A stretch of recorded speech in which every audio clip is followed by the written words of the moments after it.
The text message glowed on her phone screen like a poisonous spider. I stared at it, my coffee mug frozen halfway to my lips as the ground shifted beneath my feet. Last night was incredible. I can still taste you. Same time Thursday. Liam's working late again. My brother's name sat above the message. Eric, my little brother. My wife hadn't password protected her phone. Why would she? I was too stupid, too trusting, too goddamn blind to suspect anything. The device lay innocently on the kitchen counter where she'd left it while showering upstairs, water running as evidence of her trust that I wouldn't look. I set my mug down with deliberate care, afraid that if I didn't control the motion, I might shatter everything within reach. One swipe revealed thousands of messages stretching back 14 months. Photos I could never unsee.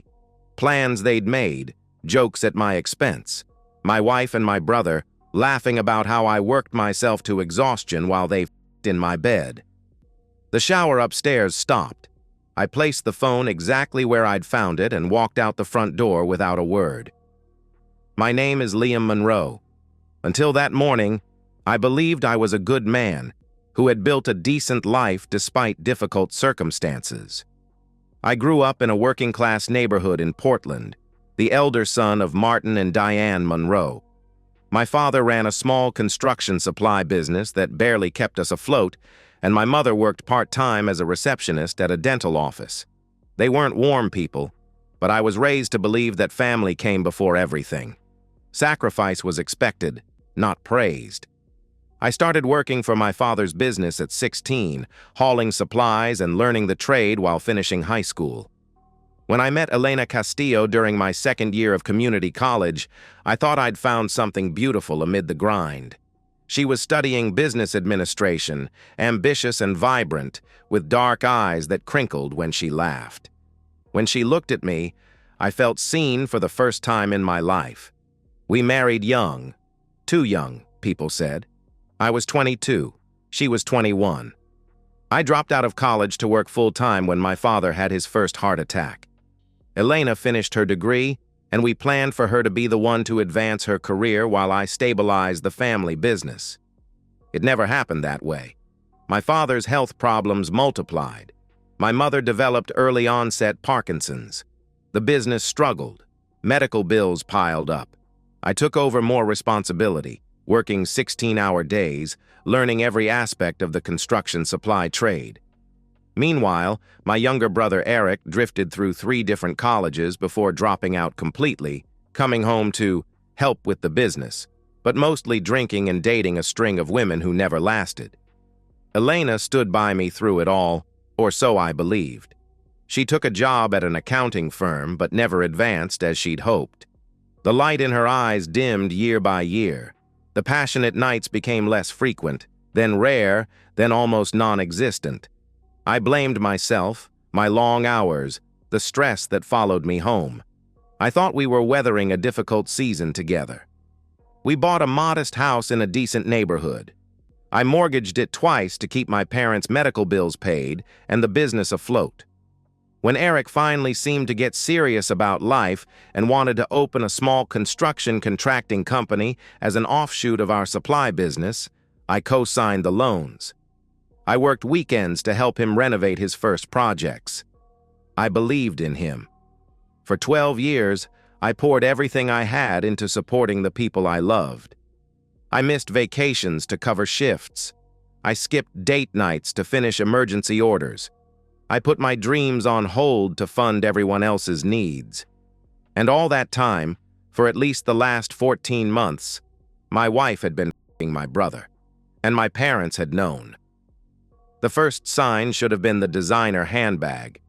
Elena came home with it 6 months before I discovered the affair, a sleek leather thing that probably cost more than I made in a week. "Early birthday present to myself," she'd said with a shrug when I raised an eyebrow. Our joint account certainly hadn't paid for it. Then came the weekend girls' trips that left her exhausted rather than refreshed. The sudden interest in her appearance after years of both of us letting ourselves go a bit. The new perfume that sometimes lingered in my car, though she rarely drove it. The late nights at the office that didn't match the firm's billing cycles. The distant look in her eyes when I tried to talk about our future. 3 months before Discovery Day, I'd walked into my parents' house unannounced, bringing my mother her medication on my lunch break. I heard laughter from the kitchen, Elena's laugh, though she was supposed to be at work. When I rounded the corner, she was sitting too close to Eric at the kitchen table, my mother smiling indulgently at them across the table. The conversation died instantly. My mother recovered first. "Liam, what a surprise! Elena just stopped by to bring me some of those pastries I like." No pastries were visible anywhere. Elena wouldn't meet my eyes.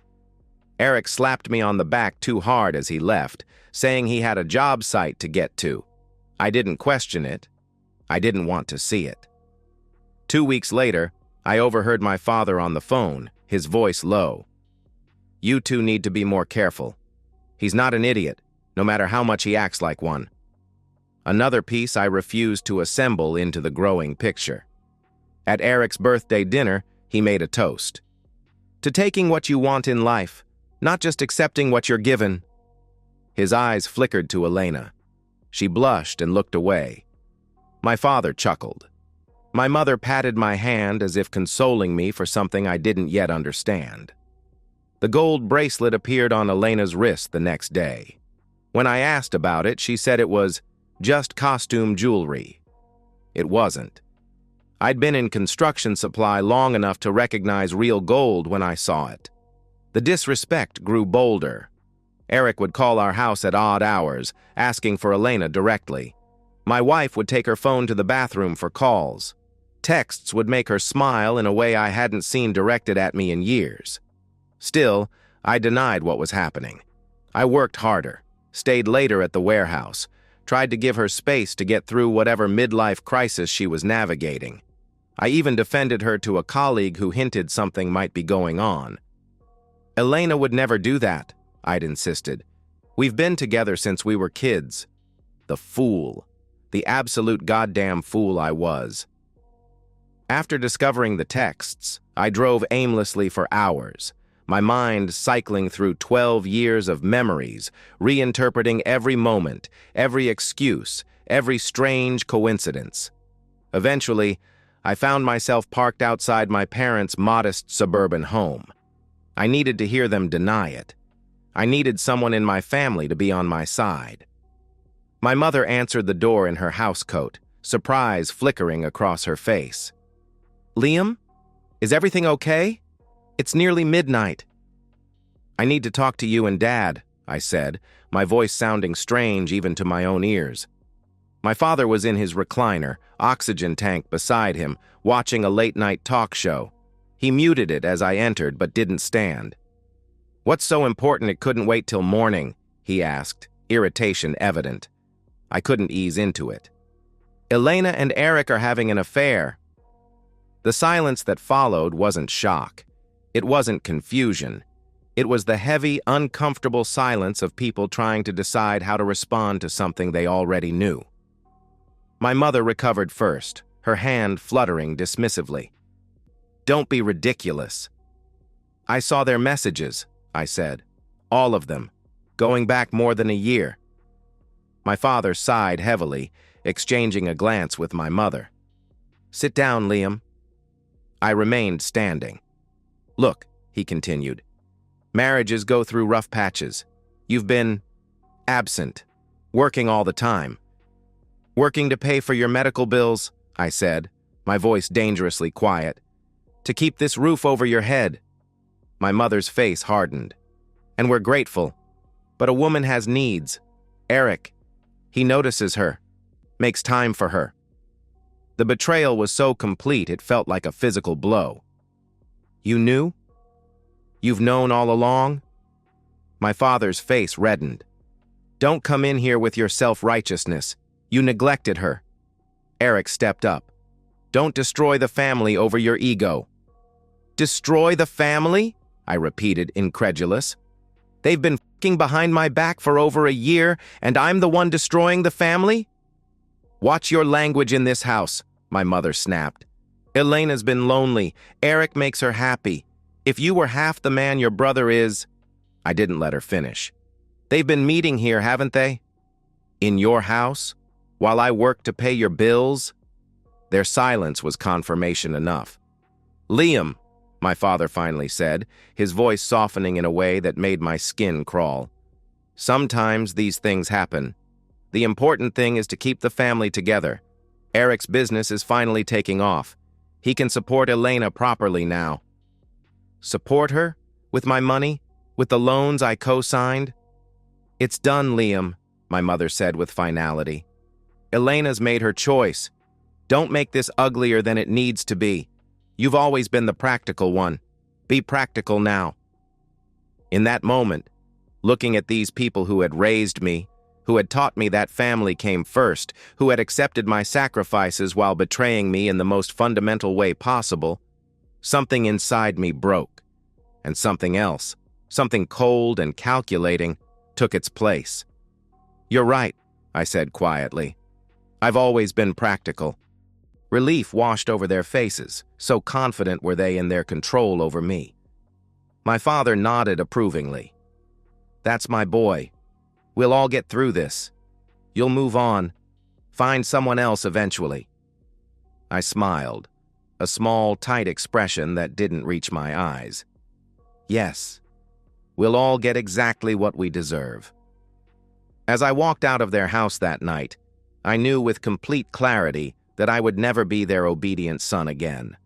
The dutiful brother, the devoted husband, those men were dead. What remained was something far more dangerous, a man with nothing left to lose. I returned home after midnight. Elena was waiting up, pretending to read a book in bed. Her phone was nowhere in sight, probably hidden now, password protected. "Where have you been?" she asked, concern expertly feigned. I was worried. "Just driving," I said.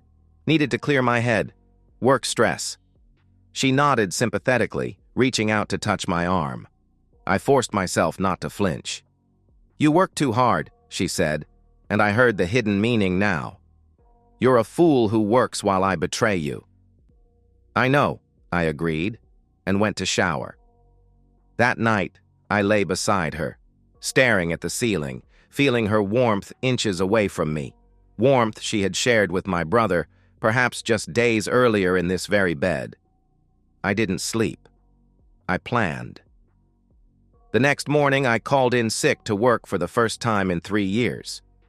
As soon as Elena left for her office, I began my research. I needed to understand exactly what I was dealing with before I made my move. First, I hired a private investigator named Reyes, a hard-faced woman with ex-military efficiency who came highly recommended for divorce cases. I paid her retainer in cash. "I need everything," I told her. "Photos, videos, financial records, anything showing the duration and extent of their relationship. And I need evidence of who knew about it." Next, I visited a divorce attorney, Marcus Hernandez, known for representing men in high-conflict divorces. I laid out what I knew, and he nodded grimly. "Oregon is a no-fault divorce state," he explained. "But evidence of adultery can impact property division and spousal support, especially if there's financial misconduct. We need to document everything." I provided him with access to all our financial records. The picture that emerged over the next 2 weeks was more damning than even I had imagined. Eric hadn't just been sleeping with my wife. He'd been systematically siphoning money from his business, the business I'd helped build and finance. The designer clothes, the jewelry, weekend getaways, all funded with money that should have gone back into the company where I was a silent partner and loan guarantor. My parents hadn't just known about the affair, they'd facilitated it. Bank records showed regular transfers from Eric to them over the past year. Hush money, essentially. And the contracts for the family business revealed something I'd never noticed. My father had quietly restructured ownership 2 years ago, giving Eric a larger stake than me, despite my decades of work. The betrayal was complete, coordinated, and calculated. They had all conspired not just to cuckold me, but to push me out entirely once I was no longer useful. As the evidence mounted, my plan took shape. It would require patience, precision, and a willingness to be as ruthless as they had been. I began with small, strategic moves. I consulted with a business attorney about my options regarding the family construction supply company. Given the evidence of financial impropriety, there were legal avenues I could pursue. I transferred my personal savings to a new account at a different bank. I quietly researched properties in another state. All the while, I maintained my routine. I went to work. I ate dinner with Elena. I even attended Sunday dinner at my parents' house, watching the subtle glances between my wife and brother, noting how my mother fussed over Eric while barely acknowledging me. The final piece fell into place when Reyes, the PI, delivered her report, along with a USB drive containing surveillance photos, recorded conversations, and financial documentation that connected all the dots. There was even footage of Elena and Eric entering a hotel together, time-stamped and irrefutable. "This is some of the most comprehensive evidence I've ever compiled," Reyes told me. "Whatever you decide to do with it, they don't have a leg to stand on." That night, I reviewed everything one last time. The faces of the people who had betrayed me stared back from photographs and financial statements. My wife, my brother, my parents. For 12 years, I had sacrificed everything for them. Now they would sacrifice everything for me. The plan was set. It would begin tomorrow. Phase 1 began with Eric. I knew his schedule intimately, not just because he was my brother, but because Reyes had documented his movements for weeks. Every Wednesday night, he met with suppliers in a downtown office building. He always parked in the same secluded corner of the underground garage, arriving around 7 p.m. and leaving by 8:30 p.m. On this particular Wednesday, I waited in the shadows near his reserved spot, wearing nondescript dark clothing and latex gloves. When his BMW pulled in, a car bought with company funds meant for equipment, I felt nothing but cold determination. Eric emerged from the car, checking his phone, a satisfied smirk on his face, probably texting my wife. He didn't notice me until I was 3 feet away. "Liam?" Confusion crossed his features. "What are you doing here?" I didn't answer. I simply swung the steel pipe I'd brought along, connecting solidly with his right knee. The crack was audible, as was his scream as he collapsed. "What the f***?" he shrieked, scrambling backward on the concrete. "Have you lost your mind?" I stepped closer, looking down at him. My brother, my blood, the man who had betrayed me in the most fundamental way possible. "How long, Eric?" I asked quietly. Fear registered in his eyes. He knew exactly what I was asking. "Liam, listen. It's not what you think." The pipe connected with his other knee. His howl echoed through the garage. I knelt beside him, grabbing his chin to force him to look at me. 14 months, I said. "That's how long you've been f***ing my wife. That's how long you've been stealing from the business. That's how long Mom and Dad have been helping you." "They told you?" He gasped through the pain. "They didn't have to." What followed wasn't something I'm proud of, but I won't deny it either. Years of suppressed rage exploded in that parking garage. I was methodical, targeting areas that would cause maximum pain with minimum risk of death. His face, his ribs, his hands, those hands that had touched my wife. When I finished, Eric lay unconscious in a pool of blood and vomit.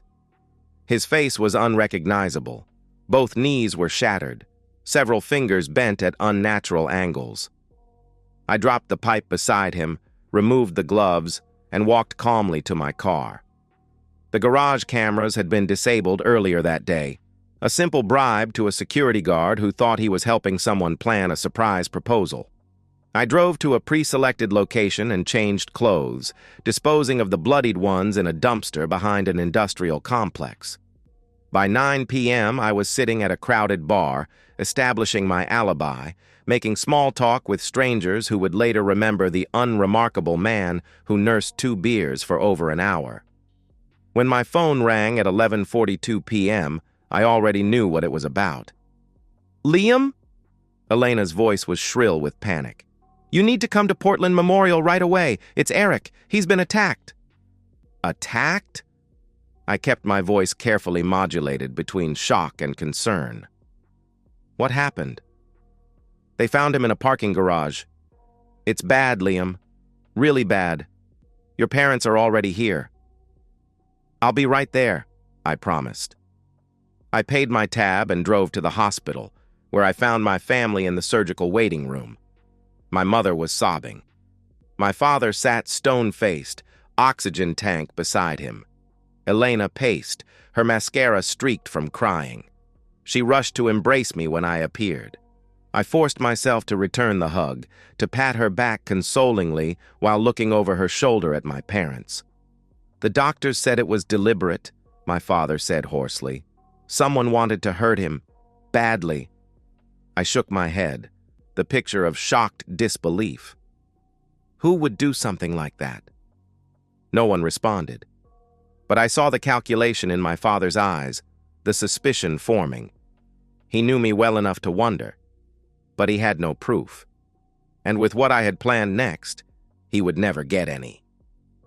"Will he be okay?" I asked, playing my part. The surgeon appeared before anyone could answer, his expression grave. "He's stabilized, but the injuries are extensive. Multiple facial fractures requiring reconstruction. Both knees completely shattered. He'll need total replacements and extensive physical therapy. Significant damage to his right hand. With time and rehabilitation, he can recover basic functionality, but..." "But what?" my mother demanded. "He'll likely walk with assistance for the rest of his life. And his face. We've done our best. But there will be permanent disfigurement." My mother collapsed into fresh sobs. My father's face aged 10 years in that moment. Elena stared at the surgeon in horror. And I stood there, feeling nothing but the cool satisfaction of Phase 1's completion. "When can we see him?" I asked. "He's heavily sedated. Tomorrow morning at the earliest." I nodded, then turned to Elena. "You should go home and rest. I'll stay with my parents." She hesitated, then agreed. As she gathered her purse, I added, "Don't forget, I have that early meeting tomorrow. Can you bring my blue suit when you come back in the morning? It's in the garment bag in our closet." "Of course," she said, kissing my cheek before leaving. There was no early meeting, but there was a garment bag in our closet, one that now contained all the evidence I'd compiled, including the PI's report, financial records, and surveillance photos of her and Eric together. By sending her home alone, I'd given her the opportunity to discover it. And when she did, Phase 2 would begin. I spent that night in uncomfortable hospital chairs with my parents, playing the role of the concerned brother. Neither of them slept. Neither did I, though for different reasons. Around 6 a.m., my phone vibrated with a text from Elena. "We need to talk. Coming to the hospital now." She'd found the evidence. Good. When she arrived 30 minutes later, her face was ashen. She wasn't carrying my blue suit. Our eyes met across the waiting room, and I saw the fear there, the knowledge that she'd been caught, that everything was about to come crashing down. "Liam," she began, voice trembling, "can we talk privately?" "Anything you need to say can be said here," I replied, loud enough for my parents to hear. "We're family, after all." My father frowned, sensing the tension. Elena swallowed hard. "Please, just a few minutes alone." "Is something wrong?" my mother asked, suddenly alert. I smiled coldly. "Elena found something interesting at home this morning. Didn't you, honey?" Her eyes widened in panic. "Liam, don't—" "Evidence," I continued calmly, "of her affair with Eric, of the money they've been stealing from the business, of your involvement in covering it up." The waiting room fell silent. My father struggled to his feet, face reddening dangerously. "You don't know what you're talking about," he sputtered. I pulled out my phone and connected it to the waiting room's TV using a dongle I'd brought for exactly this purpose. Within seconds, images appeared on the screen. Elena and Eric entering a hotel together. bank statements showing suspicious transfers, text messages between them discussing their plans. "I know everything," I said quietly. "Every lie, every theft, every betrayal." Elena collapsed into a chair, hands covering her face. My mother had gone deathly pale. "You're making a scene," my father hissed. "Turn that off immediately." "Why? Ashamed to see the truth? You weren't ashamed when you were helping them behind my back." A nurse appeared, drawn by the commotion. "Sir, you need to—" I disconnected my phone and stood. "No need. I was just leaving." I turned to Elena. "Check your email. The divorce papers have already been filed. You have until 5 p.m. to vacate our house. The locks will be changed at 5:01. "You can't do that," she cried. "Actually, I can. The house is solely in my name. You waived any claim to it in our prenuptial agreement in the event of infidelity, which has been thoroughly documented." "What prenup?" she stammered. "We never signed—" "Check your signature on page 12 of the evidence packet, the one you signed while distracted during our lease renewal 3 years ago. Completely legal, verified by 2 witnesses." It was a bluff, but she wouldn't know that until she consulted an attorney, which would take time she didn't have. "Where am I supposed to go?" Her voice had shrunk to a whisper. I shrugged. "Perhaps my parents can take you in, or maybe one of the hotels you've been frequenting with my brother." My father stepped toward me. "You listen here." "No, you listen," I cut him off. "You chose sides, you chose wrong, and now you all get to live with the consequences." I turned to leave, but paused at the doorway. "Oh, and one more thing. As of 9 a.m. this morning, I am the majority owner of Monroe Construction Supply. The board voted unanimously after reviewing evidence of financial misconduct involving the previous management. Your company credentials have been revoked. Your office has been cleared out. The police have been notified about the embezzlement." My father's face drained of color. "That's not possible. The board wouldn't—" "The board consists of me and 2 associates I brought in last month. It was all in the paperwork you signed without reading, just like you taught me to do to others." With that final twist of the knife, I walked out, leaving them to absorb the first wave of consequences. The second wave would hit by afternoon, when the forensic accountants I'd hired finished their audit of the company books. Phase 2 was complete. My family thought they'd seen the worst of my revenge. They were wrong. By nightfall, Elena had removed her essential belongings from our house. I watched from my car across the street as she loaded suitcases into her BMW, another gift from Eric, purchased with company funds. She hadn't taken much. She wouldn't need to. I'd spent the afternoon executing the remaining components of my plan. All joint bank accounts were frozen, credit cards canceled. The documentation of the affair had been sent to her workplace, a conservative accounting firm with a morality clause in their employment contracts. By Monday, she would be unemployed as well as homeless. The BMW was next. I made a call to the finance company, providing evidence that the vehicle had been purchased fraudulently through the business. By morning, it would be repossessed. I entered my empty house after she left, walking through rooms that had once held the illusion of a happy marriage. 12 years of memories, all tainted now. I didn't feel sadness, just a cold determination to finish what I'd started. The next morning, Phase 3 began with a series of precisely timed events. First, the audit results were delivered to the board of Monroe Construction Supply and to the district attorney's office. The findings were damning: systematic embezzlement, tax fraud, and misappropriation of company assets. Arrest warrants were issued for my father and Eric. Of course, Eric was still hospitalized under police guard, a detail I'd arranged through connections at the prosecutor's office. My father, however, was taken from his home in handcuffs, my mother screaming as neighbors watched from their driveways. Meanwhile, I met with the bank holding the mortgage on my parents' house, the mortgage I had been paying for years. With documented evidence of their involvement in financial fraud, I triggered an acceleration clause in the loan agreement.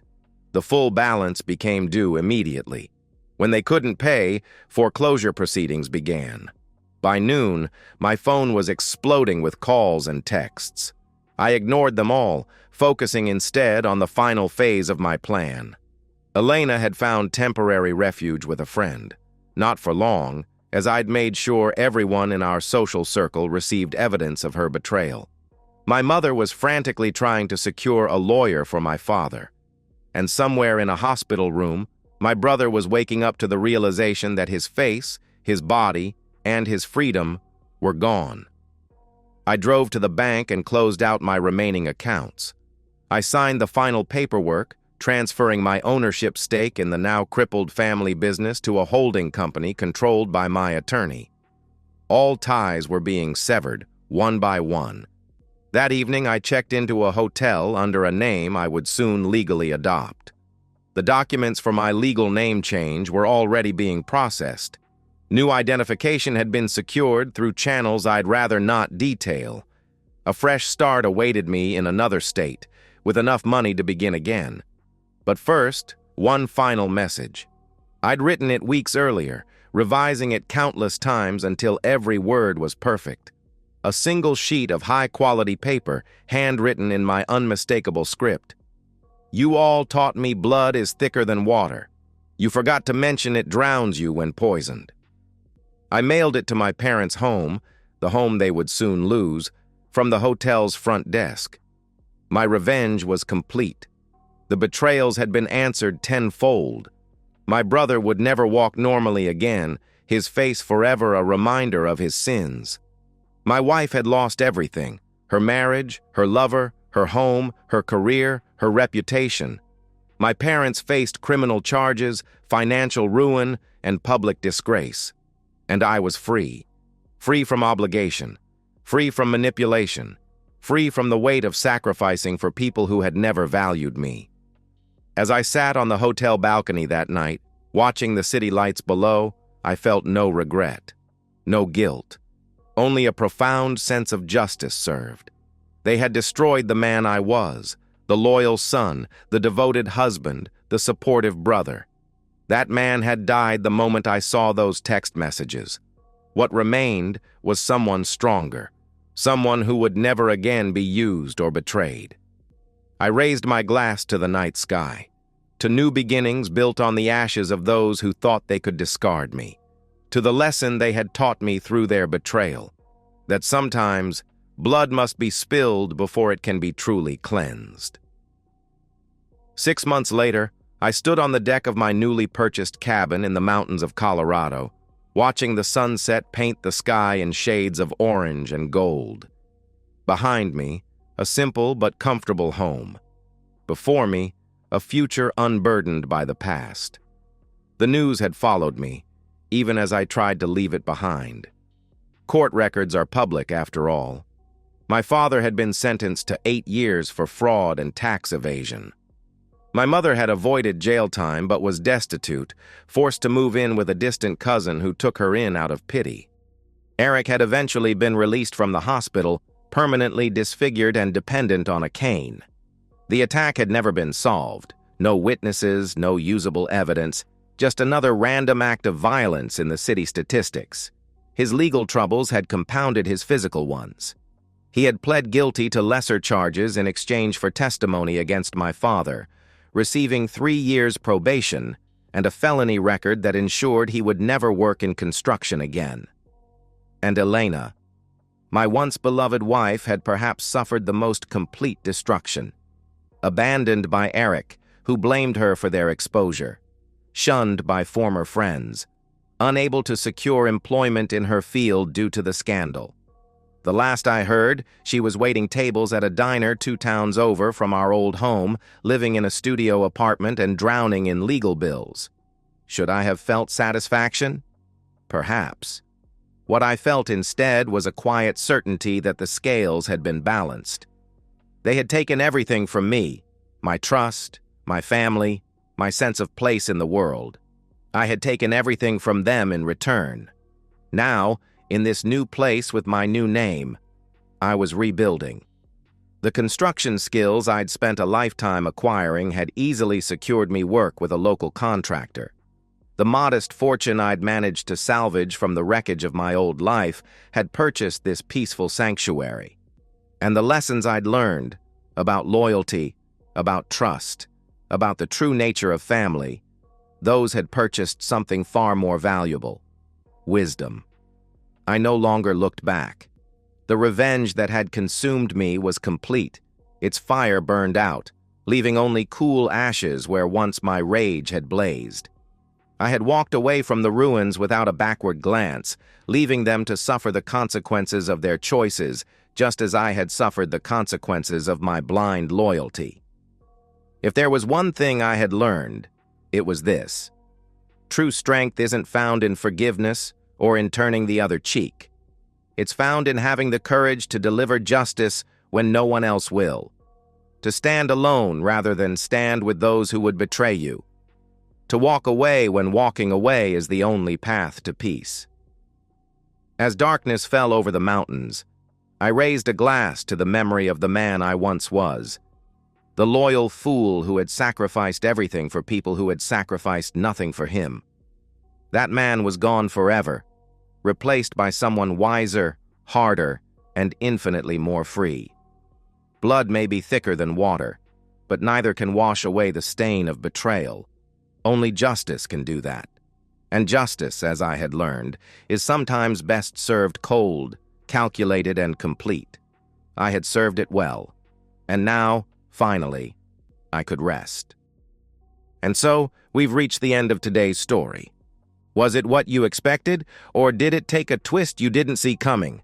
I'm curious to hear your thoughts. Share them in the comments below, and let's get a conversation going. If this story kept you hooked, make sure to hit that like button. And if you're new here or just haven't subscribed yet, now's the perfect time to join our community.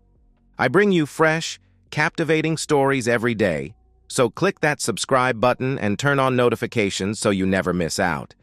Thanks for watching, and I'll see you in the next one.